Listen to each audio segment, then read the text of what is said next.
Verses. What are verses in the Quran? Ayat. Yeah, ayah. What does ayah mean? I'm just giving you like an introduction so that we can. Okay, so ayah is different than a sentence because how is it different? Like, okay, I like football. Is that a full sentence? Is that a full sentence or no? I love football. Yeah, it's a full sentence. You could put a full stop and it's over, right? But in the Quran, what's amazing is that sometimes Allah uses one word verses. Like Ar-Rahman, the most amazingly merciful. And full stop, khalas. It's one word and it's an ayah in itself. So what does ayah mean? Ayah is not a sentence. A sentence, it has to be complete, right? But ayat literally means miraculous signs. An ayah in the Arabic language, if you translate it, means a miraculous sign. Now what is a miracle? It's something nobody can do. Very good. Something nobody can do. It's something extraordinary, right? Something that amazes you. So for example, when Musa alayhi salam, he hit the stick in the sea, what happened? The sea split, right? Is that something amazing and extraordinary? Yeah. So it's a miracle, right? When Isa alayhi salam was born as a newborn baby, he said, Inni Abdullah. He started talking as a baby. Is that amazing? Yeah, so these are all miracles. But these are all miracles that you can see with your eyes, correct? Like the sea splitting, like a stick turning into a snake. Are these miracles that you can see? Yes, sah? What's unique about the Quran is that its ayat are miracles for the ears. When you hear them, you get amazed. When you hear them and you think about them, you get amazed. Then you realize it's a miracle. So what's easier, seeing the sea splitting or thinking about the Quran and hearing it and reflecting upon it? What's easier to experience a miracle? The sea. It's much easier, right? You don't need to put any effort. You just see a sea splitting and you say, wow, that was amazing. But with the Quran, it's different. Because with the Quran, Allah said, you have to put some effort. For this book, you want to experience the miracle of the Quran, you have to put some effort. You have to reflect. You have to go a bit deep and think. The Quran makes you think. Okay? If you just read it, and now, how do most people read the Quran in Ramadan? How do they read the Quran in Ramadan? Yeah, but Ramadan is known as like people get connected to the Quran more. Sah? Have you noticed that with your parents? How do they read it? Like they try to do. Sometimes they listen to it, but most of the time what happens is they're after this thing called khatma, right? When you finish the whole Quran from cover to cover. That's called what? A khatma, when you finish the whole Quran. Now, how many pages in the Quran? There's like 600 pages in the Quran. And how many chapters? 114. And how many ayat? There's like more than 6,200 ayat. Okay? And so, when you look at all of these ayat and all of these chapters and all of it's a pretty big book. So for you to finish it all in 1 month, at what pace will you have to read? Fast, really fast. You know how many pages you have to read every day if you want to finish the whole Quran in 1 month? About 20. So if you read 20 pages a day, every single day for 30 days, what's 20 times 30? Who's good in math? 600, very good. So there's 600 pages in the Quran. 20 times 30, you're done, okay? But what I'm trying to say here is that when you read the Quran fast, do you experience the miracle? No. Why not? Because you're not concentrating on it. Exactly. You're not concentrating on what it means. You're not concentrating on what Allah is trying to say to you. You're not thinking about it. You're just running after the pages, waiting to finish the 20 pages every day. Okay, so... It's not about finishing it. Exactly, Sulaiman. Very good. So it's not about finishing it. It's about understanding what Allah is trying to say. It's about thinking about it. It's about letting it change you. And this is another miracle of the Quran. It changes you to the better. Unlike any other book. Like if you read Harry Potter, does it change you? No, it's just entertainment, صح? It's something that's nice. You read it once and then you throw it away. Would you read a book twice? No, right? If you know a friend of yours who read like Harry Potter 5 times, what would you call him? Weird. Yeah, weird. Oh, you know? Potter boy. Okay, so he's a big fan of Harry Potter. Similarly, movies. Like, what's your favorite movie, Saud?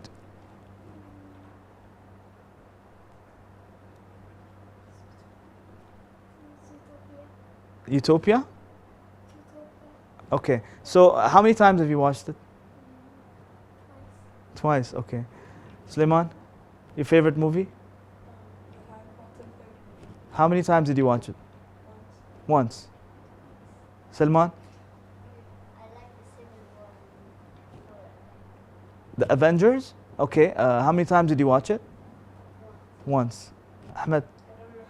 You don't know? Okay, so if you notice, like if you really love a movie, you'll watch it once, maybe twice. Right? Maybe 3 times if you're crazy. But after that, what's gonna happen? You'll be like bored. Khalas, I read it. What's the big deal? Yeah, khalas, I know the story. You know what's gonna happen. You know who's gonna die. You know what the ending. So it's so boring to watch it again, right? It's a waste of time, isn't it? Same thing with books. You guys read books nowadays, or it's all about video games and... Okay, rarely, right? So people who read books, same thing. You read a book once, twice, then you throw it away. Khalas, you give it away to someone, you sell it on eBay or Amazon, right? You don't want to read a book again. Why? Because you already know what's in it. How is the Quran different? The Quran is not like any other book.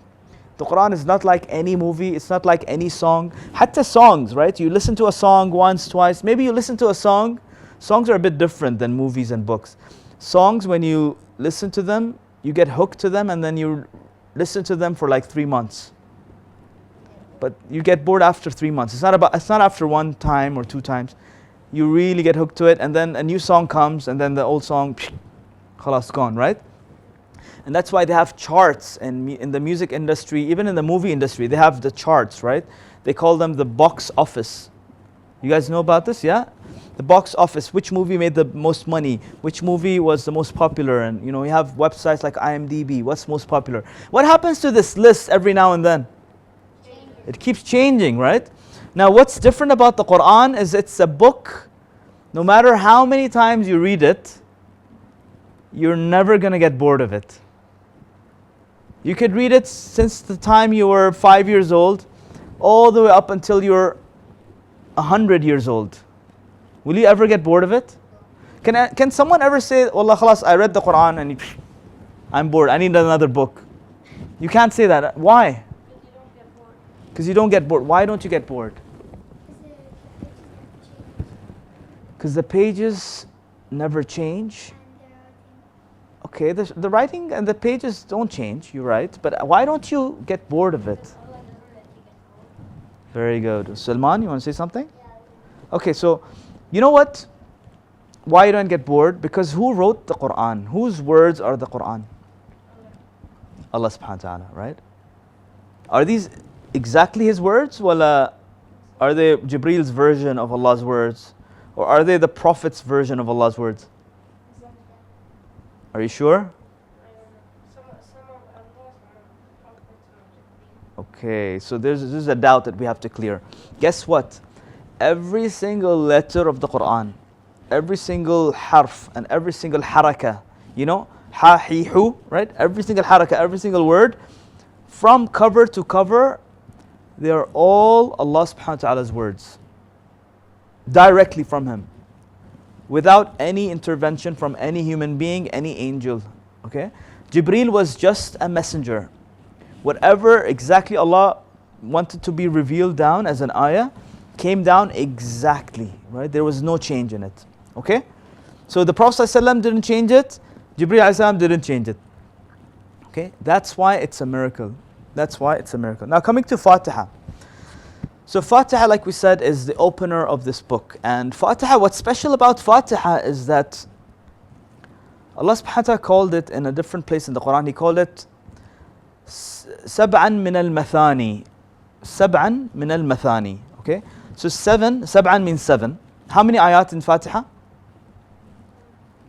How many ayat in Surah Al-Fatiha? 2? It's 7, right? So Bismillah ar-Rahman ar-Rahim, Alhamdulillah Rabbil Alameen. What comes next?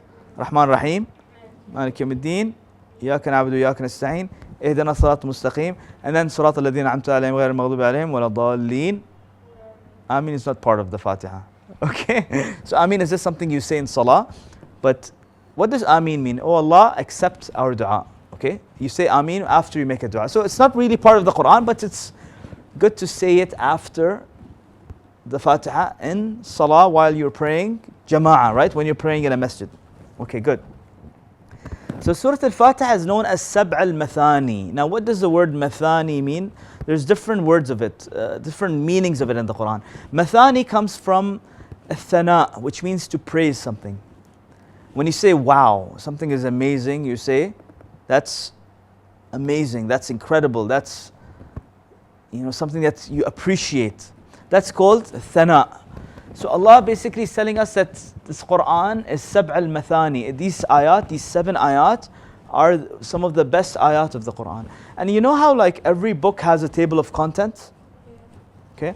The Quran, think of it like a table of contents for the entire Quran. So how many surahs in the Quran? 114. If you leave Surah Al-Fatiha out, you're left with how many surahs? 113, صح?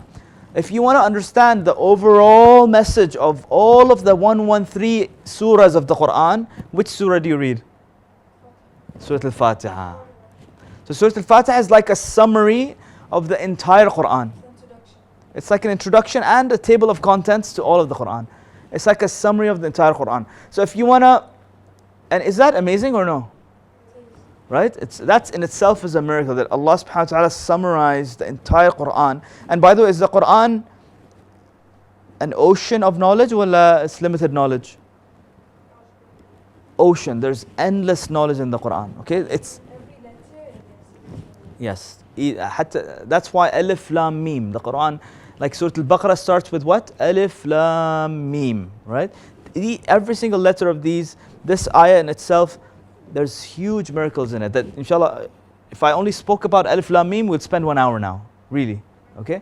But anyway, our focus is Fatiha. So Fatiha is a summary of the entire Quran. Now, I want you to appreciate this, right? All of us, we should be thankful. Alhamdulillah that Allah gave us Surah Al-Fatiha. Because imagine if there was no summary of the Quran.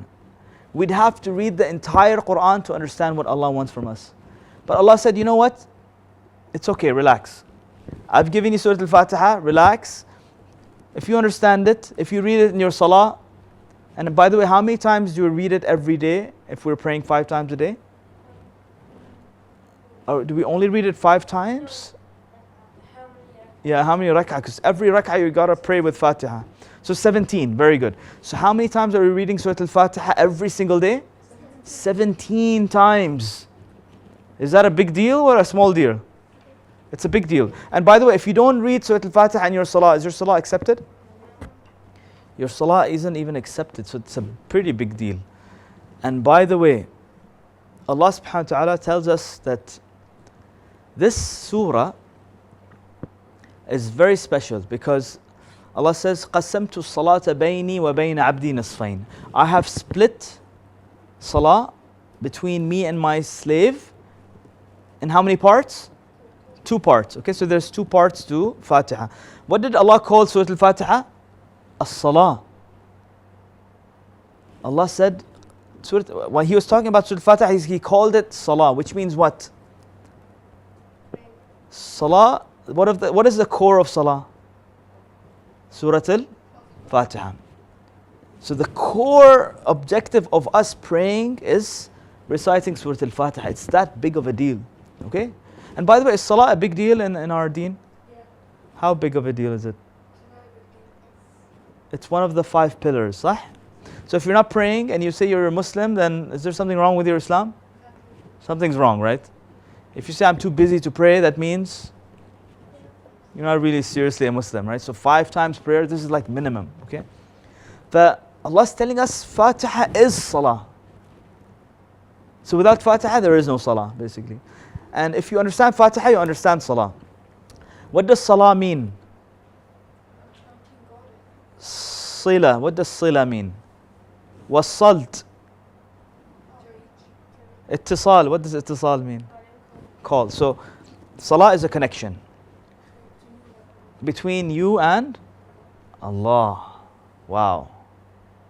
Imagine it's like imagine like the king of Bahrain calls you on your phone.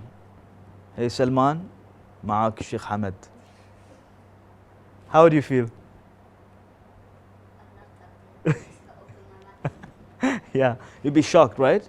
You'd be nervous, you'd be shocked. And so Allah is telling us, you get to talk to me 5 times a day. That's the honor Allah has given us. It's a gift. And in Surah Al-Fatiha, there's how many ayat? And how many times are we meeting in Ramadan?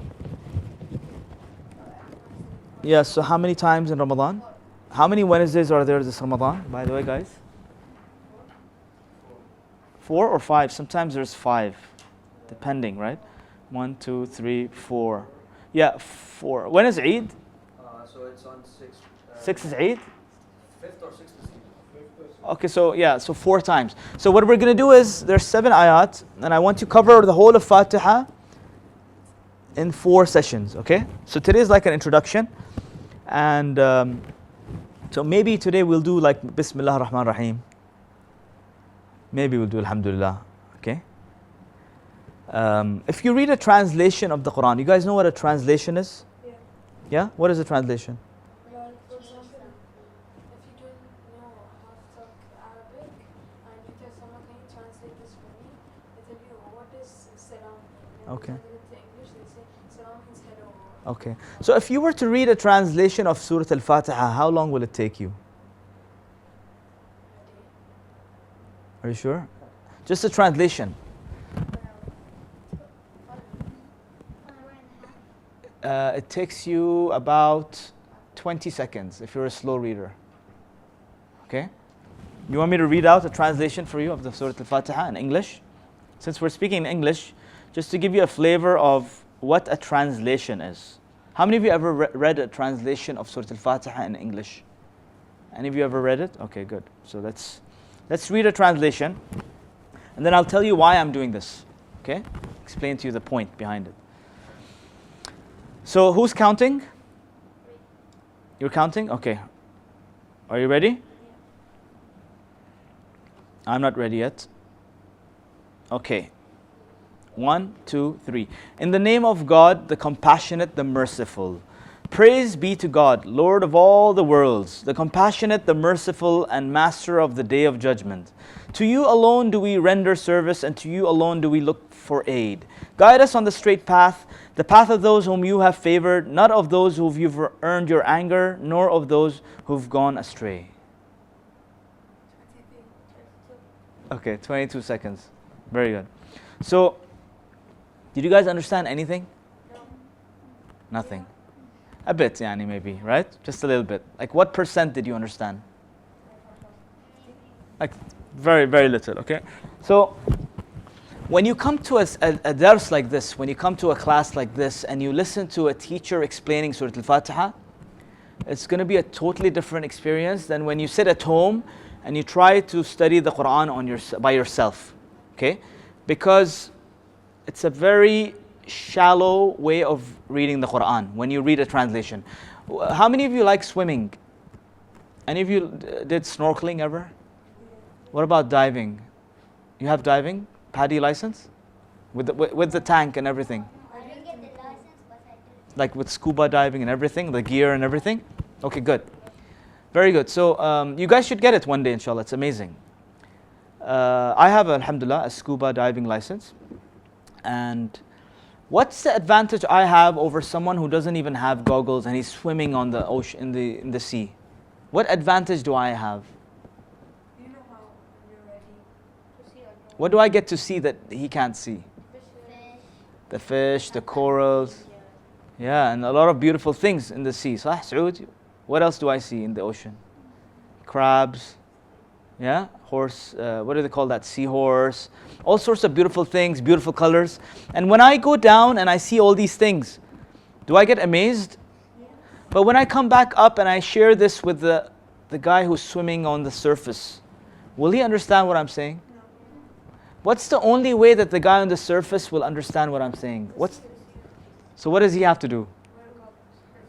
He has to come down with me and dive deep also to experience it for himself, right? So that's what we're trying to do in this session. When you come to me, when we talk about Quran, right? When we go deep into the meanings of the Quran and the meanings of the ayat, you get to say, wow. You get to say, wow. You get to appreciate the Quran, okay? You get to say, wow, this is amazing. I didn't know that there's so much meaning behind the Fatiha. But most people, do they have a deep relationship with the Fatiha or a shallow relationship? Shallow, right? That's why most people, when they read Surah Fatiha, many of them don't even understand what it means. By the way, how many of your friends don't even know Surah Al-Fatiha? Like out of 10 friends, how many would not even know Surah Al-Fatiha by heart? Maybe 2 or 1, yeah? Yeah. How many of those know what it means? Ooh, wow, that pains. That's painful, right? 0. Don't even know what it means. And this is like not even beginning with the Quran. This is like the table of we haven't even understood the table of contents. So how far are we from the book of Allah? Not even close, right? Is that good or bad? Yeah. And so I don't want to make you feel bad, right? Inshallah, you guys are chosen by Allah, right? You should feel special.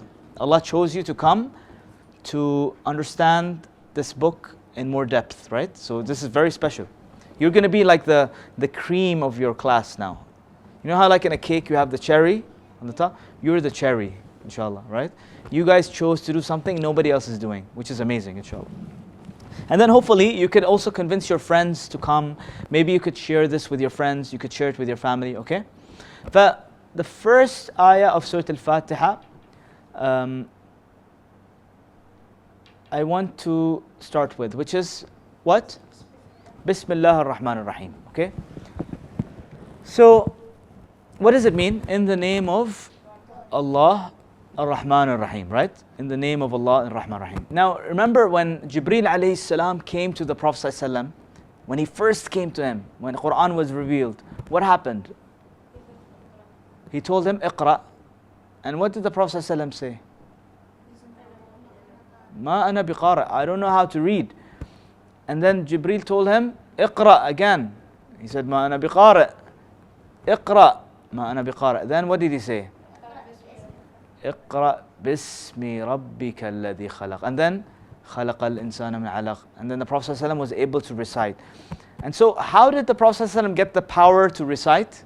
From where did he get the power to recite? From Bismillah. Okay? So when the Prophet ﷺ tried himself, was he able to read? When he used Bismillah, was he able to read? Yes. So what we're learning here is that Bismillah is like the secret sauce. Whenever you face difficulty in life, whenever there is something that you're trying to do that's difficult, it's not happening, there's an exam you're studying for, it's very difficult. When there's a football match you're about to play, when you say Bismillah, what does Allah do? He helps you. Okay? He helps you in a way that you can. And by the way, when Allah helps you, do you need anybody else's help? Why not?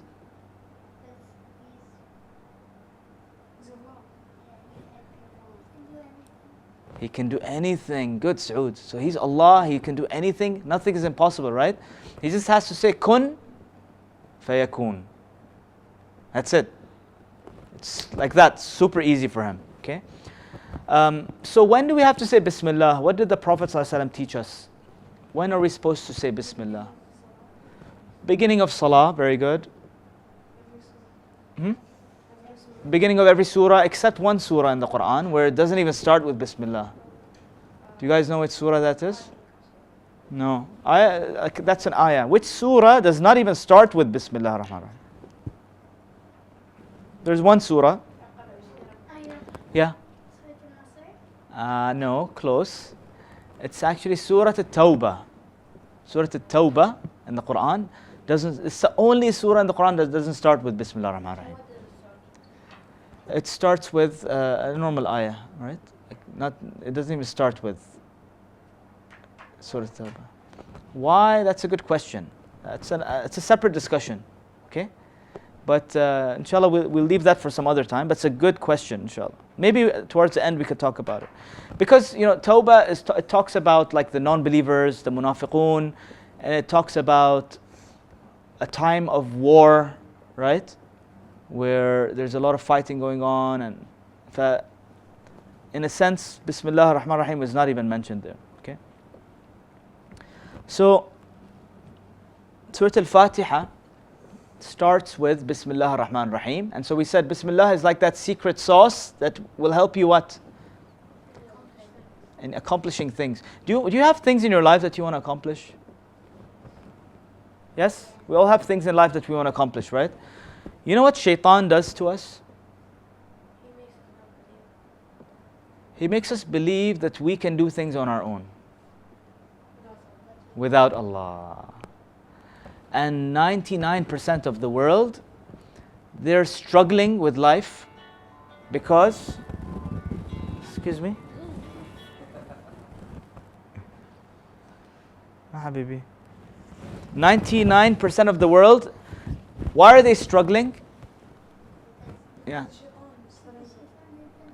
Yeah, but why are they struggling? What does shaitan trick them to think? Not that Allah can't help them. Very good. Very good, Ahmed. They can do stuff by themselves. You don't need Allah. You can do things on your own. You have muscles. You can lift this table on your own. You're smart. You can pass this exam on your own. You're fast. You can, run the 100 meters dash in 10 seconds on your own. You are a good player, good football player. You can score goals on your own. You don't need who? Allah. That's one of shaitan's biggest tricks, right? And so,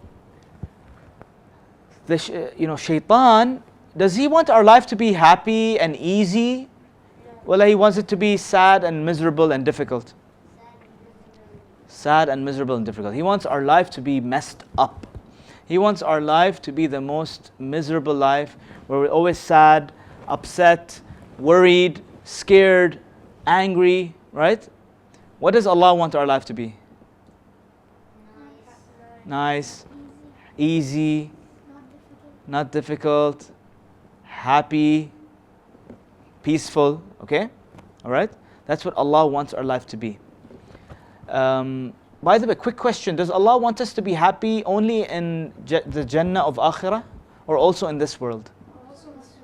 Very good, also in this world. What does shaitan want?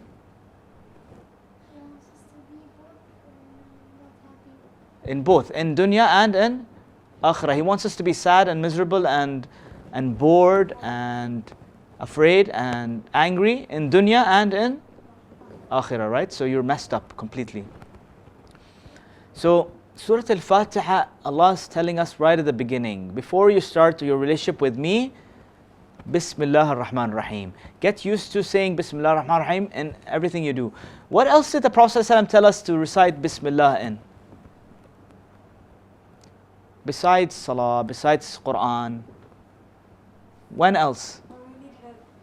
When we need help. Also, the Prophet ﷺ has taught us to say Bismillah in other places also. During your day, like different activities that you... Can you think of something? Very good, Salman. When you're eating, what are you supposed to say? Bismillah. How many of us say Bismillah, by the way? Okay. Many people don't, right? Many people forget. By the way, what's the point of saying Bismillah before you eat? Yes? Like, so that sometimes Allah can save you, like if there's any poison in your food. Good. What else, Saud? There's a bone in your fish. There's a bone in your fish. And like the shaitan can't eat with you. Very good. Shaitan can't eat with you, Ahmed? Yeah. So when you say, and by the way, do you just say it or you have to think about Bismillah when you say it? You have to think about it. And so I have a theory also. You know how there's healthy food and not healthy food? There's food with poison, like Suleiman said, right? There's different types of food. When you say Bismillah ar-Rahman ar-Rahim, okay? When you say Bismillah and you eat, what does Allah do? He puts barakah and protection in that food. And so whatever you're eating, yeah, because everything that you eat, there's good stuff in it and there's bad stuff, right? The good stuff, where does it go? In your body, in your blood, and all the like nutrients and all that kind of stuff. What about the bad stuff? It comes out, right? We don't have to discuss where it comes out, right? And how. It just comes out, right? And so when you say Bismillah ar-Rahman ar-Rahim, Allah is going to tell you. By the way, sometimes does good stuff also come out? Sometimes, right? When you're eating like, and does sometimes bad stuff stay in your body if you're eating like bad food? Sometimes, yeah. So when you say Bismillah and you eat, you're telling Allah, Ya Allah, I need your protection, I need your help to make sure that the best food goes in my body and the worst stuff comes out. I don't want any of this bad stuff to stay in my body, and I don't want any of the good stuff to go out of my body, okay? Same thing, when else do we say Bismillah? Yes?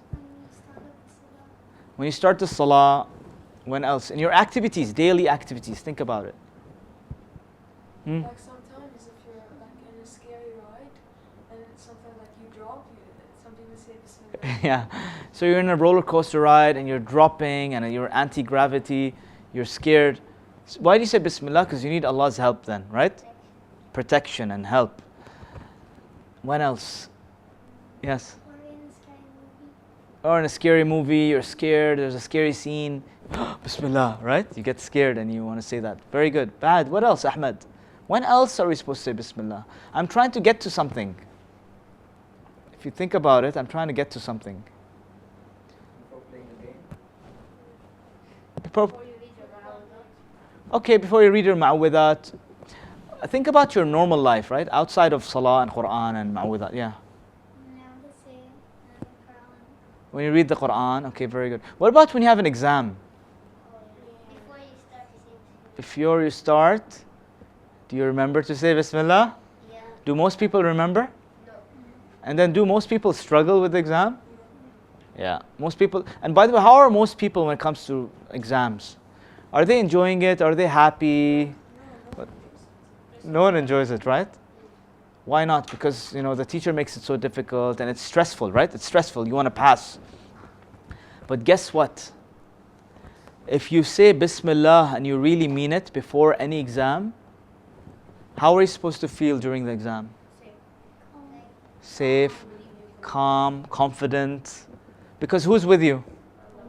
And if Allah is with you, is any test difficult? No test is difficult. Okay. So maybe people are saying Bismillah, but they don't really internalize what it means. They don't really understand what it means. So the lesson today is whenever you say Bismillah, before anything that you're trying to do in life, say it with meaning. Internalize what it means. Ya Allah, I need your help. Before you sleep. Why? By the way, good point here. Why do we say Bismillah before we sleep? Yeah. So that the shaitan doesn't give us bad dreams. Very good. So shaitan doesn't give us nightmares. And what else? You're safe while sleeping. You're safe while sleeping, because sometimes, an ant can come near your ear, but you've said Bismillah, so it leaves. Maybe an insect's about to come in your nose, but you've said Bismillah. So who's keeping you safe? Allah's keeping you safe. Very good. And sometimes people, they wake up with like a strained neck or something, right? Yeah. So if you say Bismillah, inshallah, you wake up safe. Also, are we supposed to wake up early, like for something special? Suhoor and Salat al-Fajr, right? So hopefully if you say Bismillah, you're going to inshallah wake up for Fajr, right? Because you're asking Allah, Ya Allah, I'm sleeping for you, I need your help. Also, what happens to our bodies when we sleep? Something weird happens. Yes? Something leaves our body. Yeah. What happens to us when we sleep? We drool and we snore for some people, right? You don't feel like time is passing. You don't feel like time's passing by. You know what? Yeah, close your eyes open and it's like you haven't even slept, right? Yeah, it's like 2 seconds. So you know what happens when we sleep? There's this thing inside of our body called ruh. You guys know what that is? Ruh, soul, spirit, right? It's something unseen.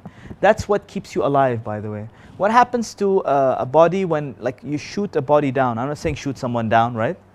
But when he shoots someone down, what happens? What's going to happen to him? He's standing. What's going to happen to him? Why does he fall? Because the ruh left the body. Right? So what's the difference between someone living and someone dead? It's exactly. So long as the ruh is in your body, you're going to be alive. You're going to be breathing. The moment your ruh leaves your body, what happens? You die. Right?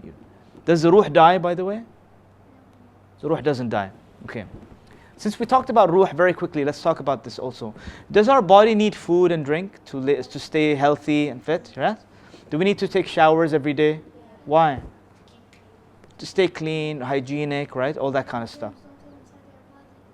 Yeah, so you need to be always clean. Very good. Do most people take care of their body cleanliness? Do they eat food and drink? Do most people do that? Yes, right? Some people don't, like very little people don't, like, you know. But most people do. What about the ruh? Does it also need food? The ruh also needs food. What is the food of the ruh? You know where the ruh came from?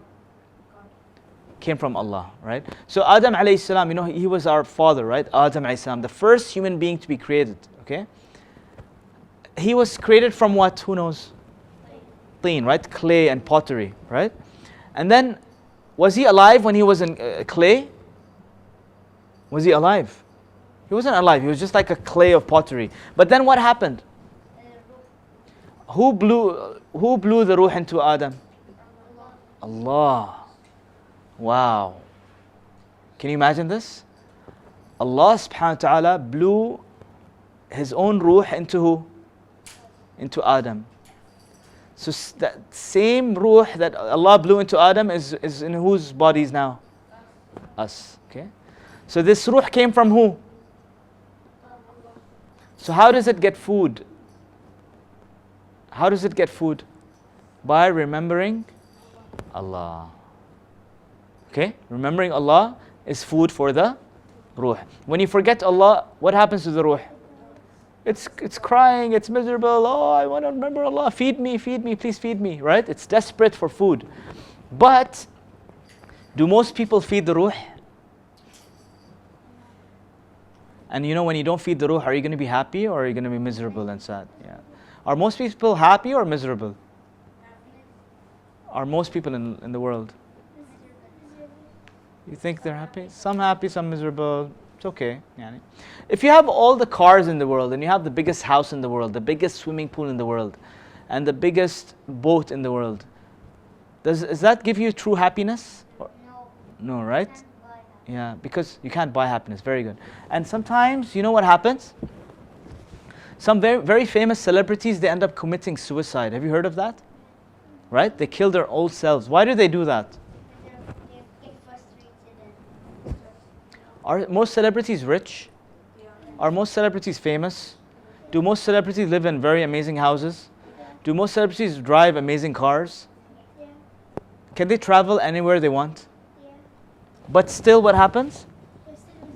They're still miserable. Okay? Why? Because what's not being fed? The ruh. Very good. So when you don't feed the ruh, what happens? Yeah. Okay. So how do we feed the ruh to remembrance of Allah? How do we remember Allah? The best way to remember Allah is salah. And why salah? Because in salah we're reading Quran. Okay? And Quran is the word of Allah. When you make dua, you're remembering Allah. By the way, when you come here to this majlis, what are you doing? What are you feeding? Because I can't feed you food and drink, right? Because you're all, inshallah, fasting. But I'm feeding you something else. Yeah, we're all being fed the words of Allah subhanahu wa ta'ala. All of our ruhs are being fed. Okay, which is amazing, inshallah. That's why hopefully if you're paying attention, you're not sleeping, by the end of the class, what's going to happen? Yeah, you're going to feel good, inshallah. Something inside of you, you'll be like, wow, something's alive inside of me, right? This is what happens when you understand Quran. So, Bismillah ar-Rahman ar-Rahim. What does ar-Rahman ar-Rahim mean?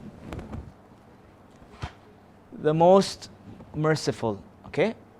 The most loving, the most caring, and the most merciful. Remember these three words: loving, caring, and merciful. When you think of these three words, who does it remind you of? Who is the most loving, caring, and merciful person in your life? Yeah, but specifically who? No, in your life, like not in this world. Your mother. Very good, Suleiman. The most loving and caring and merciful person in your life is probably your mother, right? Why? Because she cares about you, she loves you, she gave birth to you, and she wants you to be happy, she doesn't want you to be hurt, right? She wants you to go to Jannah, inshallah. That's why your mothers have sent you here, right? Did your father send you here or your mothers? See? So it's another sign that your mothers love you, inshallah, and they care about you and they want mercy for you. By the way, if you make mistakes, do you make mistakes sometimes? Does your mother get angry with you and doesn't talk to you for like 3 months? What happens? Next day or maybe after a couple of hours, right? She forgets or forgives, right? And we forgive and she kisses you and she forgets. Does she keep reminding you, by the way, you lied the other day, by the way, you didn't do your homework? Does she keep reminding you of stuff bad that you did? No, she forgives you, right? Now, the Prophet ﷺ has taught us that the mercy, you know this mercy between the mother and the child? Allah's mercy is nearly 100 times more than this mercy. Can you imagine this? Allah's love for us and nearly 100 times more than your mother's love for you. Allah's care for you is nearly 99 times, 100 times more than your mother's care for you. No one notices that because you know what's sad? We don't know Allah. When was the last time you tried to know Allah? When was the last time you tried to figure out who is Allah? Yes, Said. Last month. Okay, very good. So, who makes us forget Allah? Very good. Who doesn't want you to even know Allah? Shaitan, right? That's his big game. And Shaitan, by the way, remember I told you that the ruh needs food? Who doesn't want your ruh to ever be fed? Shaitan, yeah? Allah wants you to remember Him. When you remember Allah, you get close to Him. And when you get close to Him, you start loving Him more. Because you start to get to know Him better. And what's the best way to know Allah subhanahu wa ta'ala? Specifically what in Salah? The Quran. So why don't most people know Allah subhanahu wa ta'ala? They don't read the Quran with understanding. Okay? So inshallah, by next class, we're going to figure out who Allah is. Of course, there's, how many names of Allah are there? A lot, right? There's many names. Ar-Rahman, Ar-Rahim, Al-Ghafur, Al-Tawwab, Al-Wasi', right? There's so many beautiful names of Allah. They call them Al-Asma Allah Al-Husna, right? But in Surah Al-Fatiha, Allah mentioned specific names. Can you think about which names? First of all, Allah, right? Bismillah, right? Allah. That's one of His names, right? Allah. So next class we're going to think about or talk about what does Allah mean. And then Ar-Rahman is another name. Ar-Rahim is another name. And then, Malik Yawmiddin is another name. That's not a name. That's an ayah, okay? That's you saying. So the first three, so Bismillah ar-Rahman ar-Rahim, Alhamdulillah Rabbil Alameen, Rahman ar-Rahim, Malik Yawmiddin. These 4 ayat will cover Allah's names. And you know what's something amazing about? Which one? Al-Aziz, yeah, but it's not in Fatiha. Yeah, but it is one of Allah's names.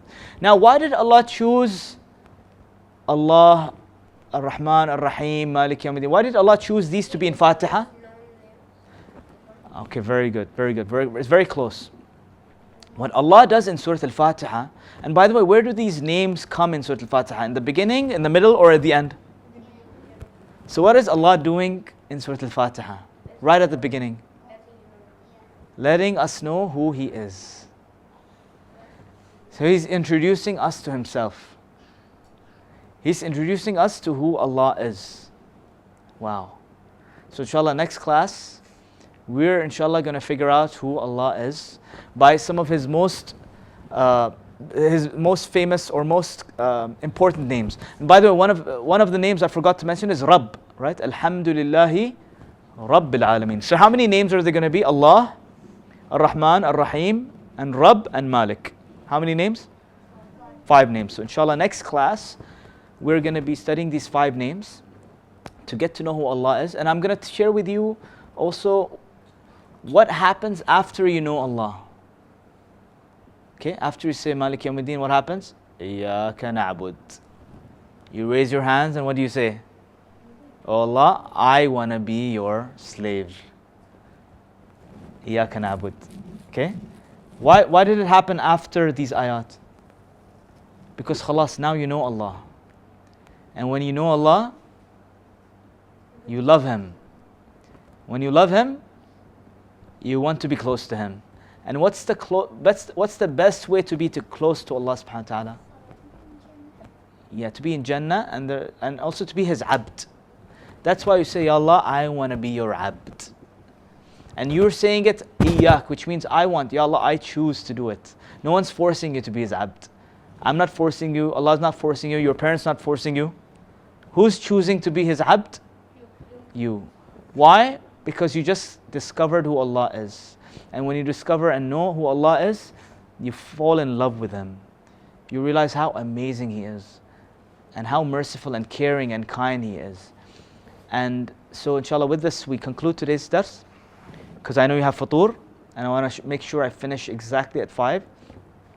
So what did we learn today? We learned that Surah Al-Fatiha is a key of Allah. There's 5 names of Allah that we're going to talk about next class. We talked about the importance of feeding the ruh. Right? What else did we learn today? Yeah, shaitan wants you to be miserable. He doesn't want you to remember Allah. He doesn't want you to feed your ruh. What else did we learn today? Many things, by the way. What else? Yeah, how many? I forgot. 114. Very good. How many ayat in the Quran? Over 6,200. Yeah, over 6,200. And how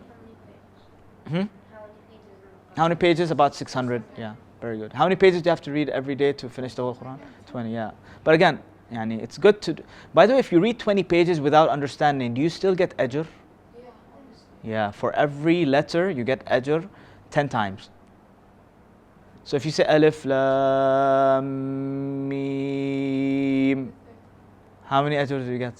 30 points. 30 dojo points from Allah, right? So inshallah, I'm not saying don't read the Quran, don't read 20 pages. I'm saying if you want to read 100, but spend some time also to understand the Quran, okay? And there's no harm in getting ajr, inshallah. So thank you for coming. Inshallah, next week we'll see you. And hopefully next week we will start on time at 4 and we'll end on time, inshallah. Assalamu alaikum wa rahmatullahi wa barakatuh. Any questions? All good? Yallah, you guys need to get going because futur is on its way, inshallah. And how many of you watch TV before futur? I was After futur? What do you do before futur? wait till it's Okay, so at 6 o'clock today, just put Bahrain TV on. Yeah, I put it on and then just wait till it. Which channel do you put on? 2003.